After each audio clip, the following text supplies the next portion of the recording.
And I guess if you're a content owner, and you've touched on some of these things already, but perhaps provide a little bit more detail.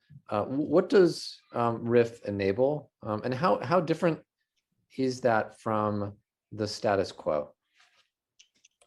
So status quo today is that there is no way to monetize catalog. It's not possible. You could perhaps try and use traditional post-production to update catalog, but it will be too expensive and too slow. What we can do for a content owner is to take catalog, which today, because of streaming, is extremely popular. I mention that because traditionally, when you only have normal broadcast, whether your content is seen or not would be down to the controllers at the network deciding schedules. But today they can make all of their content available. So catalog is important in a new way, in a way that it wasn't previously because of streaming. Well, now what we can do is we can take that catalog, and where it makes sense and where it is narratively supportive, allow you a new way to monetize by putting brands into that content that continue to tell the story with integrity, but create an opportunity for brands to get exposure. So you can make money, you can get additional revenues. The other thing that you can do is, if you're a content owner, is comfortably make a new production without having the brand on set or having to necessarily secure the deal with the brand in advance. So I have been told many, many times, perhaps as many times as 100, that someone with a TV show which is just starting to take off will get called by the brand or by their agents and asked, my brand really, really wants to be in your show. Can you do it?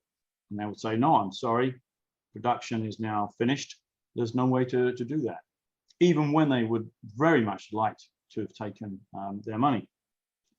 Today with us, that's no longer an issue.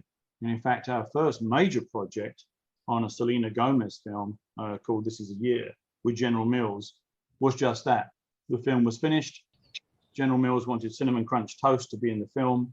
And because of our platform, we were able to deliver that for them. And can you talk a little bit about why, or maybe firstly, tell us a little bit about the work you did for Coca-Cola, since it is recent. And then secondly, talk a little bit about why Coca-Cola came to you. What were they looking for from you? And why did they ultimately choose to work with you on this campaign? Yeah, thank you, Stu. First of all, I want to make a call out for Universal McCann and for the two executives there, Rob and Jessica, whose idea we were to take to Coca-Cola. They wanted to try and find a way that they could use content from the past to tell new stories today.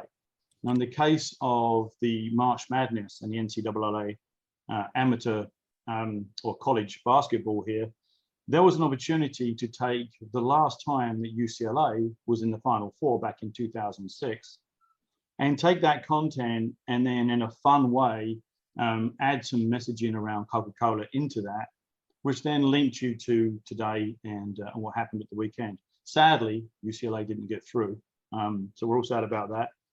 But the advert was a great success.